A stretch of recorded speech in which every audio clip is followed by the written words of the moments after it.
rétrospective de la semaine.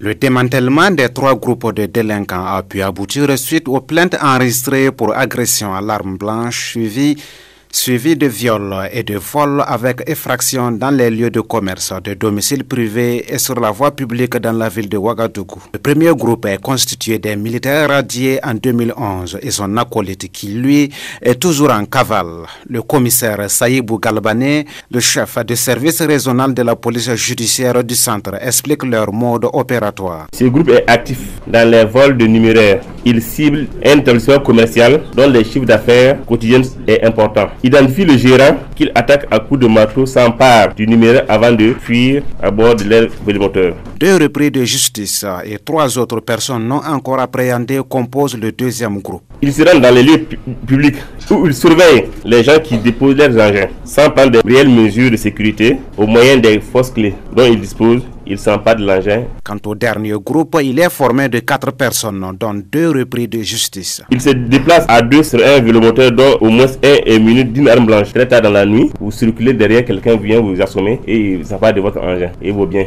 Et au moyen de divers matériels, cambriolent les maisons et volent les marchandises et divers autres matériels. Les biens saisis des mains de ces malfrats sont en train d'être restitués à leurs propriétaires.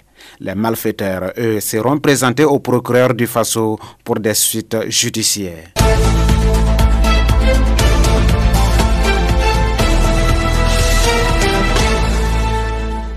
Le secteur de l'éducation est la cible d'attaques terroristes depuis l'année scolaire 2017-2018, occasionnant entre autres l'interruption des activités d'apprentissage, la fermeture et la destruction de plusieurs établissements, l'abandon forcé des classes par les enseignants, l'accentuation du taux de déperdition scolaire et la déscolarisation massive des élèves. Selon un communiqué signé de la direction de la communication du dit ministère, daté du 21 février 2019, un millier d'établissements ont été fermés, plus de 154 000 élèves et 5032 enseignants affectés. Il ressort par ailleurs que cette fermeture affecte plus les filles qui sont déjà dans une situation de faiblesse, toute chose qui, selon le ministère, pourrait favoriser davantage les enlèvements, les mariages précoces, les abus sexuels et autres traitements dégradants vis-à-vis des filles. Aussi, les risques de recrutement d'élèves déscolarisés par les terroristes restent-ils réels, indique le communiqué. Face à cette situation qui expose les acteurs de l'éducation, le gouvernement a validé ce jeudi une stratégie d'action dont la conception a impliqué au niveau déconcentré les autorités administratives, les acteurs de l'éducation et de la sécurité sous la direction des gouverneurs. L'objectif étant de permettre à terme de sécuriser les infrastructures éducatives, réhabiliter les infrastructures et le matériel des écoles abandonnées, fermées ou détruites, de mobiliser toutes les communautés dans le dispositif de sécurisation des structures éducatives en vue de prévenir les attaques et ou limiter leur impact en collaboration avec les forces de défense et de sécurité. Les zones concernées sont la région du Nord, du Sahel, du Centre-Nord, de l'Est, de la boucle du Moun ainsi que la région du Centre-Est.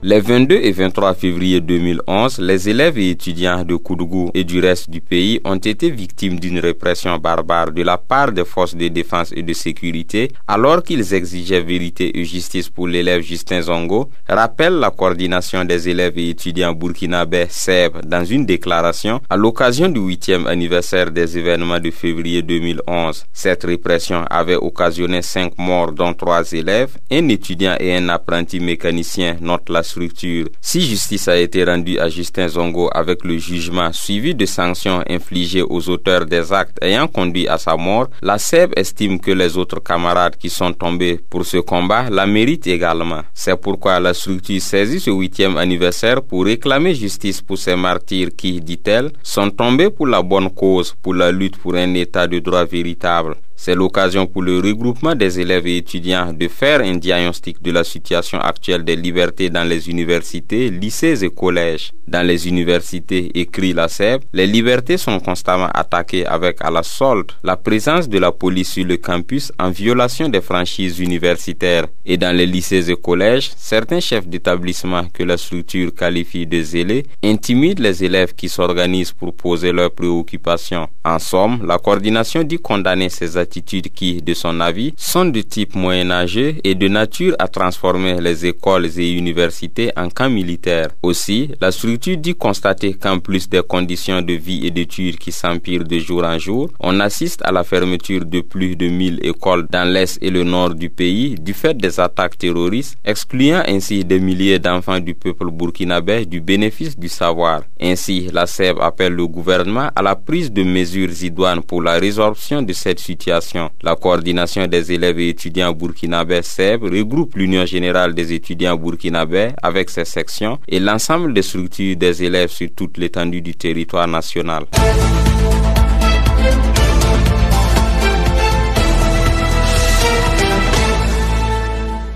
Des réponses vigoureuses et diligentes à apporter aux attaques terroristes. C'est ce sur quoi le Premier ministre Christophe Dabiré compte s'appuyer pour relever les défis sécuritaires. Dans sa déclaration de politique générale, il entend renforcer les moyens logistiques et matériels des forces de défense et de sécurité à travers la mise en œuvre de la loi de programmation militaire quinquennale 2019-2023. À cela s'ajoute l'amélioration du maillage sécuritaire du territoire, l'amélioration de la collaboration entre FDS et population, ainsi que le renforcement de la coopération militaire sous-régionale. Réagissant sur les récents conflits communautaires, le chef du gouvernement, tout en les condamnant, les a qualifiés d'événements malheureux, horribles et inacceptables. Pour la reconstitution du tissu social, il dit se baser sur 3 leviers, à savoir l'accompagnement de la justice, l'apport en moyens matériels et financiers au ministère en charge de la cohésion sociale, la sollicitation de l'accompagnement des autorités coutumières et religieuses. Autre volet de la déclaration du Premier ministre, le domaine sanitaire. Celui-ci dit s'engager dans la poursuite de la mise en œuvre des engagements pris par le chef de l'État et qui concernent entre autres l'amélioration des plateaux techniques des structures de santé, la gratuité des soins de santé maternelle et infantile, l'opérationnalisation de l'assurance maladie universelle. Au plan éducatif, le gouvernement de Christophe Dabiré ambitionne accroître l'offre éducative dans tous les ordres d'enseignement et entend s'atteler à poursuivre entre autres la normalisation des écoles de moins de 6 classes, la construction de collèges post-primaires et celle de centres de formation technique et professionnelle. Quant aux écoles situées dans les zones à défi sécuritaire, le Premier ministre note que le gouvernement a finalisé la stratégie de la scolarisation des élèves concernés et s'attellera à la mise en œuvre de cette stratégie. Dans le domaine de l'enseignement supérieur et de la recherche, le gouvernement compte mener les actions suivantes: la normalisation des années académiques, la professionnalisation des universités publiques et le développement d'une recherche scientifique orientée vers les innovations technologiques. S'agissant du volet économique, des mesures vont être prises en vue d'une dynamisation du secteur, à en croire le chef du gouvernement. Cette dynamisation s'articulera entre autres autour du renforcement du pilotage de l'économie, de l'amélioration du climat des affaires et des investissements et du développement des secteurs de soutien à la production. Le Premier ministre s'est aussi prononcé sur les différentes revendications sociales et a de ce fait appelé les partenaires sociaux à une trêve sociale. Il dit s'engager à renouer les fils du dialogue et de la concertation.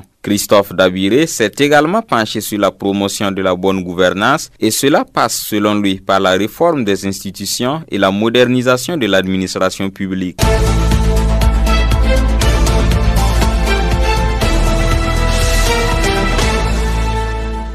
Ce sont au total 20 films qui vont à la conquête de l'étalon d'or de Yenenga à cette 26e édition du Festival panafricain du cinéma et de la télévision de Ouagadougou FESPACO dans la catégorie long métrage. 16 pays sont représentés dans cette catégorie. Le Burkina Faso est également sur la ligne de départ avec 3 films. D'errance de la réalisatrice Apolline Traoré, Douga ou les Charoyans co-réalisé par Abdoulaye Dao et Hervé Eric Lengani, et enfin Akilitan ou Mémoire en fuite de Isiaka Konaté. Le pays des hommes intègres n'est pas en reste dans les autres catégories à l'occasion de cette 26e biennale du cinéma qui coïncide avec le cinquantenaire du dit festival. Dans la compétition documentaire non-métrage, les cinéastes burkinabés sont représentés avec également 3 films que sont Le cimetière des éléphants de Éléonore Yameogo, Le loup d'or de Balolé d'Aïcha Boro et pas d'or pour Karsaka de Michel Zongo. On compte en tout 22 films burkinabés répartis dans les 7 catégories sur plus d'une centaine de films en compétition. À noter que depuis l'institution du FESPACO en 1969, le Burkina Faso a remporté 2 étalons d'or avec Tilaye de Idrissa Ouedraogo en 1991 et Boudiam de Gaston Kaboré en 1997. Pour cette édition, 9 salles de projection dont les Ciné Burkina et Nerwaya, le Senaza, le CBC, le Palais de la Culture Jean-Pierre Guingané sont prévus. Le FESPACO se déploiera également dans les quartiers périphériques de Ouagadougou et dans les villes environnantes. Des cadres de réflexion sur le cinéma seront aussi au rendez-vous durant ce festival. Au menu, des débats forums et un colloque dont l'ouverture est prévue le 25 février prochain sur le thème « Confronter notre mémoire et forger l'avenir d'un cinéma panafricain dans son essence, son économie et sa diversité », thème d'ailleurs de cette biennale. Le FESPACO 2019 se déroulera du 23 février au 2 mars.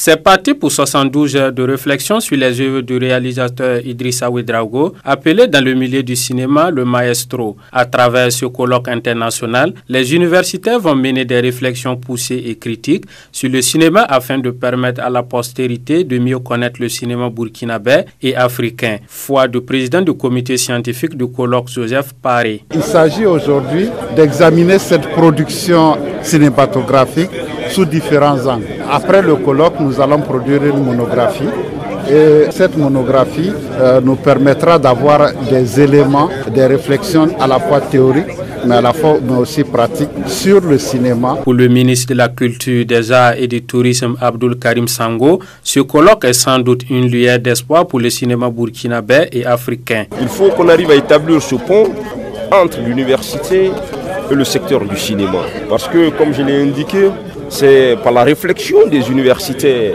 que le cinéma africain va devenir un secteur porteur des espoirs de demain. Pour sa part, Sanata Ouedraogo, l'épouse de Idrissa Ouedraogo, ce colloque relève d'une grande importance. J'apprécie ce colloque-là, dans ma douleur, dans la peine qui ne finit pas toujours dans mon cœur. Quand je pense qu'il y a des gens qui pensent à lui, qui font des choses sur lui, je suis vraiment très touché. Le colloque qui prendra fin le 23 février prochain se tient à l'université Ouaga, un professeur Joseph Kizerbo, qui connaît la participation de plusieurs intervenants venus des autres pays d'Afrique et d'Europe.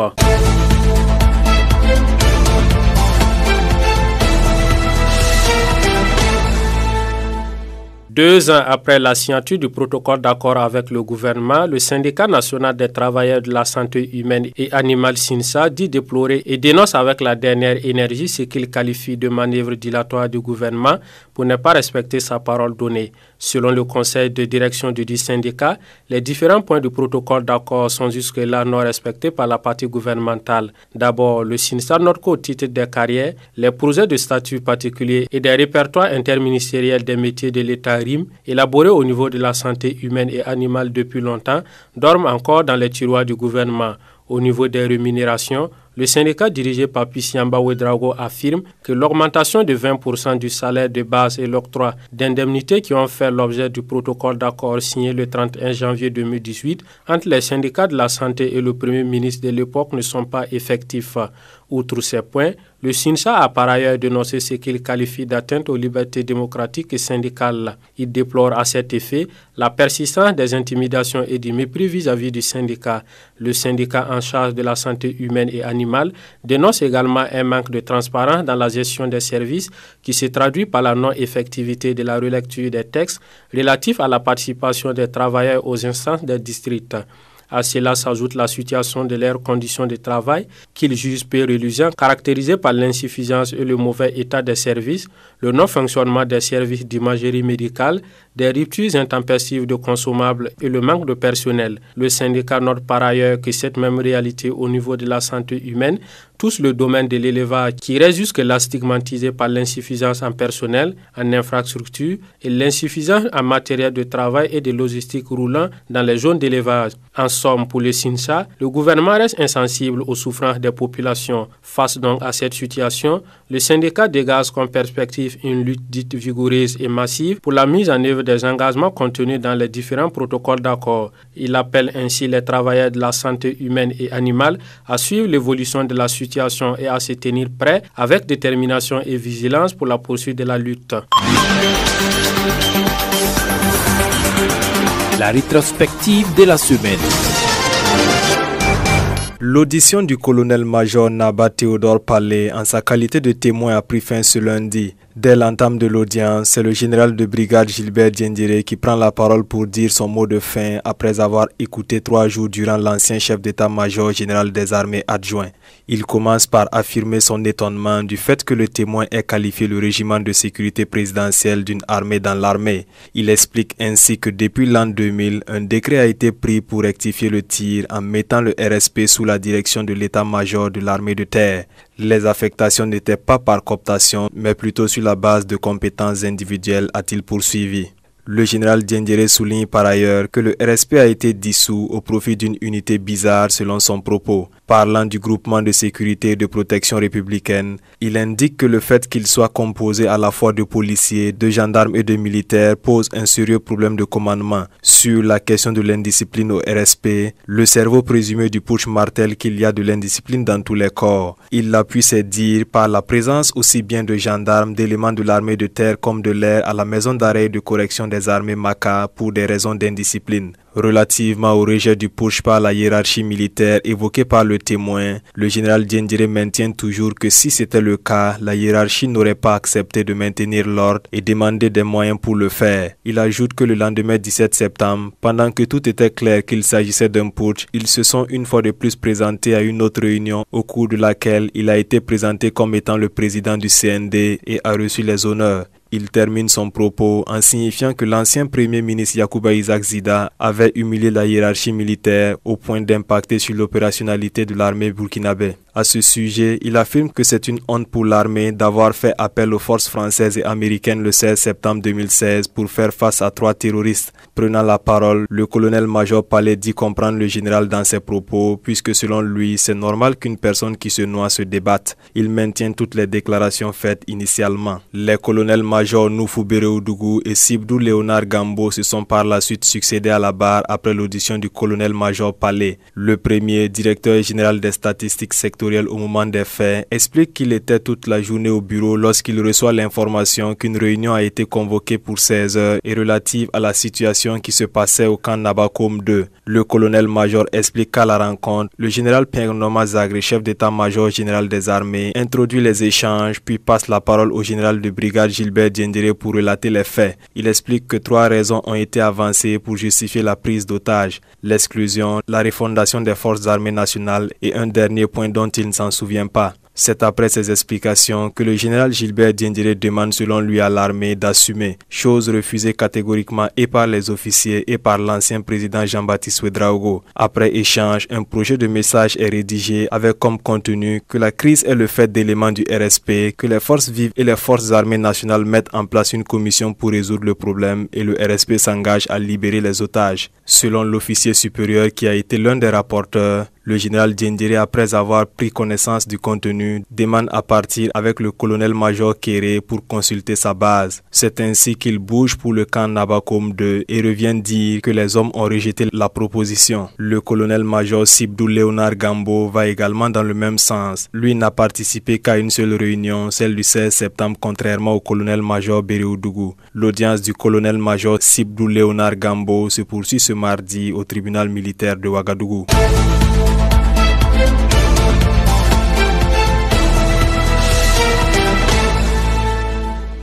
Il s'agit des témoins Léonard Gambo et de Rabouenga Kaboré. Le premier témoin Léonard Gambo, colonel-major, était directeur de la coopération militaire à l'époque. Il a terminé son témoignage débuté lundi dernier. Il reste constant à ses déclarations de la veille en soutenant qu'il n'a participé qu'une seule rencontre dans la soirée du 16 septembre sur invitation du chef d'état-major général des armées. Il a également soutenu qu'au cours de la dite rencontre, toute la hiérarchie militaire s'était opposée à l'action des éléments du RSP. Cette même position est soutenue par le second témoin, le colonel-major Rabouenga Kaboré, qui a fait savoir que dès la rencontre avec la hiérarchie militaire dans la soirée du 16 septembre 2015, toute la hiérarchie s'était opposée au coup d'État. Mais avant, il précise qu'il a reçu l'information faisant état de l'arrestation des autorités de la transition dans la soirée du 16 septembre par l'intermédiaire du chef d'état-major général des armées. Pour faire sa déposition, l'ex-chef d'état-major de l'armée de terre va articuler son témoignage en des dates et actions précises. D'abord, il est revenu sur la rencontre de la CRAR qu'il a participé dans la journée du 17 septembre. Il réitère que la hiérarchie militaire était catégorique pour ne pas accompagner l'action. Faux, rétorque le présumé cerveau du putsch, le général Gilbert Diendéré, qui déclare que les témoins auraient dit même au cours de cette rencontre qu'il fallait tout faire pour que l'action prospère, sinon ça serait la honte de toute l'armée. Je ne sais pas si le général a un problème avec moi, mais même s'ils avaient pris du tramadol avant la rencontre, je ne pouvais pas soutenir ce genre de position, rétorque le témoin. Ensuite, il précise qu'il a été instruit par le CMGA de se rendre sur l'axe Ouaga-Fada et Ouaga-Kaya pour rencontrer les troupes qui faisaient mouvement sur Ouagadougou.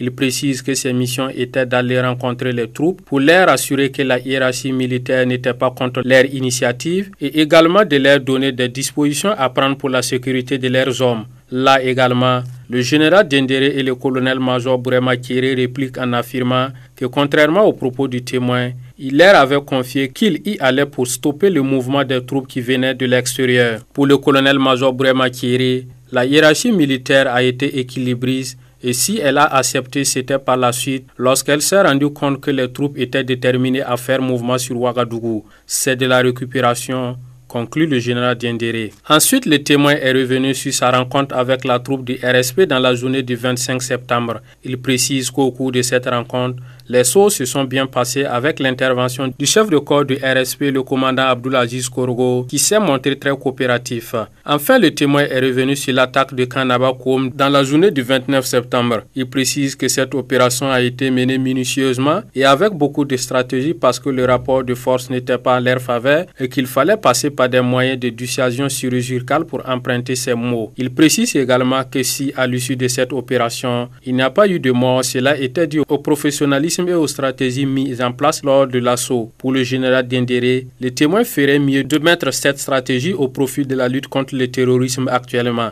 Rassurez-vous, mon général, si vous étiez un terroriste et qu'on vous connaissait, on allait user d'autres stratégies pour vous neutraliser, rétorque le colonel-major Aboyenga Kabore. À noter également qu'au cours de l'audience, un avocat de la défense a été empêché de prendre la parole sous prétexte qu'il était stagiaire et qu'il ne pouvait pas intervenir en l'absence de son maître de stage. L'audience reprend demain mercredi au tribunal militaire avec toujours l'audition des témoins.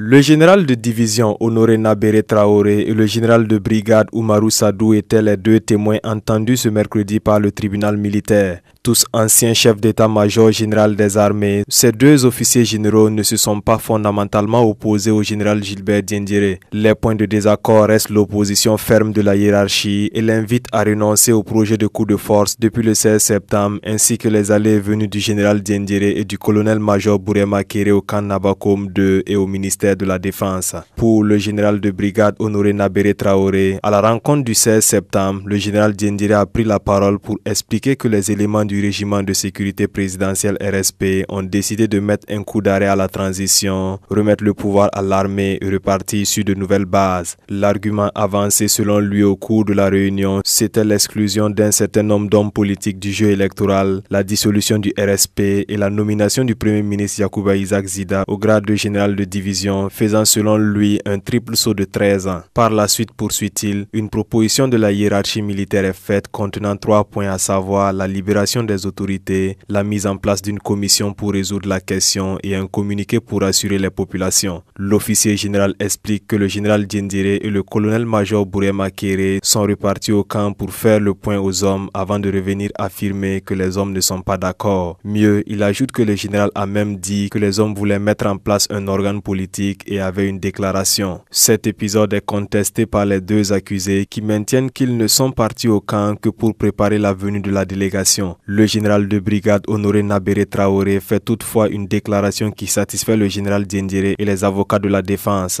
En effet, c'est à la question du parquet militaire de savoir qui a dirigé la rencontre du 17 septembre qu'il soutient que c'est bien le général de brigade Gilbert Diendéré qui l'a dirigé. Il prend ainsi le contre-pied des colonels-majors Palais et Béréoudougou qui affirmaient que cette rencontre avait été dirigée par le général Peng-Noma Zagré, chef d'état-major général des armées. Son explication concorde avec celui de l'accusé puisqu'il soutient que lorsque le général Diendéré est arrivé, le général Zagré a voulu lui céder la place et celui-ci a refusé dans un premier temps avant de l'accepter sur insistance du général Zagré. À la question de Maître Prosper Farama, avocat de la défense, de savoir pourquoi le chef d'état-major général des armées lui cède sa place alors qu'il est un subordonné, le témoin signifie qu'il ne l'a fait que par courtoisie. Lorsque l'avocat répondit en lui demandant pourquoi le général Diendéré n'a pas pu être mis aux arrêts, le général Traoré explique que leur refus de l'accompagner suffisait déjà et qu'en plus aucun texte ne leur permettait de l'arrêter. Sur ce propos, Maître Prosper Farama dit comprendre à présent pourquoi le général Gilbert Diendéré affirme que la hiérarchie avait une position ambivalente.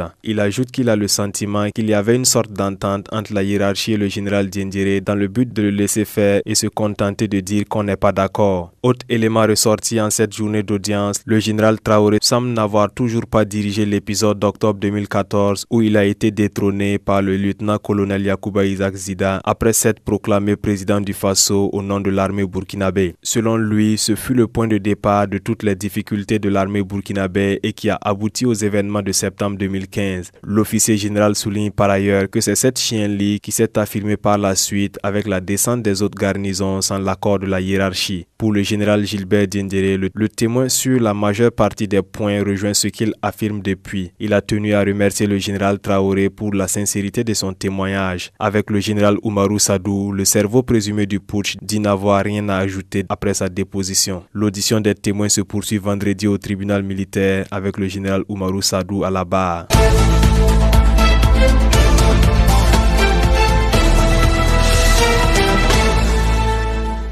Le général de brigade Peng-Noma Zagré, chef d'état-major général des armées au moment des événements du 16 septembre 2015, s'est présenté ce vendredi devant le tribunal militaire pour faire son témoignage. D'entrée de jeu, l'actuel ambassadeur du Burkina au Ghana a laissé entendre qu'il a reçu l'information faisant état de l'arrestation des autorités de la transition dans la soirée du 16 septembre par l'intermédiaire du général Gilbert Diendéré. Il affirme que ce dernier, sur ces faits, a convoqué une rencontre avec la hiérarchie militaire dans la nuit du 16 septembre 2015 pour donner des précisions sur ce qui se passait. Il affirme que lorsque le général est arrivé, il a annoncé que des éléments du RSP avaient opéré un coup de force et qu'il demandait à la hiérarchie militaire d'accompagner l'action. Il soutient que sur ce point, ils ont été clairs avec le général Diendéré en lui affirmant qu'il n'appartenait pas aux militaires de changer l'ordre politique.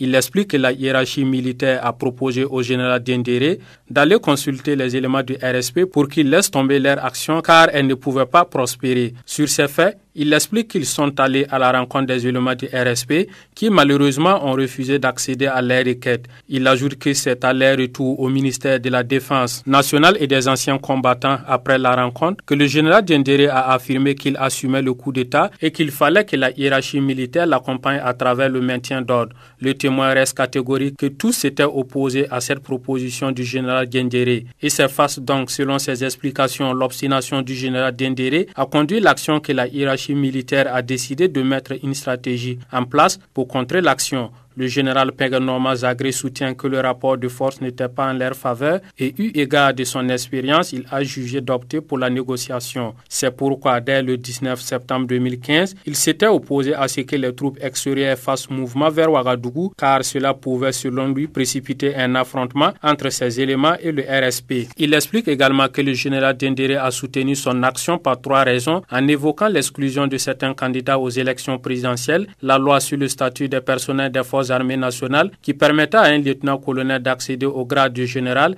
et enfin la volonté de la dissolution du RSP. Mais pour le général Gilbert Diendéré, la hiérarchie militaire a bel et bien donné son accord pour l'accompagner. Il en veut pour preuve le matériel de maintien d'ordre demandé par le chef d'état-major de la gendarmerie nationale de l'époque, la mise à sa disposition de l'aéronef Mi-17 pour la récupération du matériel de maintien d'ordre et le fait que le CMGA de l'époque lui a cédé sa place lors d'une rencontre le 17 septembre. septembre. Ce sont des délires, Monsieur le Président, réplique le témoin. Il explique que le chef d'état-major de la gendarmerie nationale n'a pas formulé une demande de maintien d'ordre auprès du général Dendéré. Pour lui, c'était juste un constat que ce dernier a fait et que c'est le général qui s'est porté volontaire pour trouver le matériel. Pour ce qui est de la mission héliportée à la frontière ivoiro-burkinabé, il affirme qu'il n'était pas au courant de la dite mission et qu'il n'a pas mis l'appareil à la disposition du général. Pour ce qui est de la rencontre du 17 septembre, le témoin reste formel.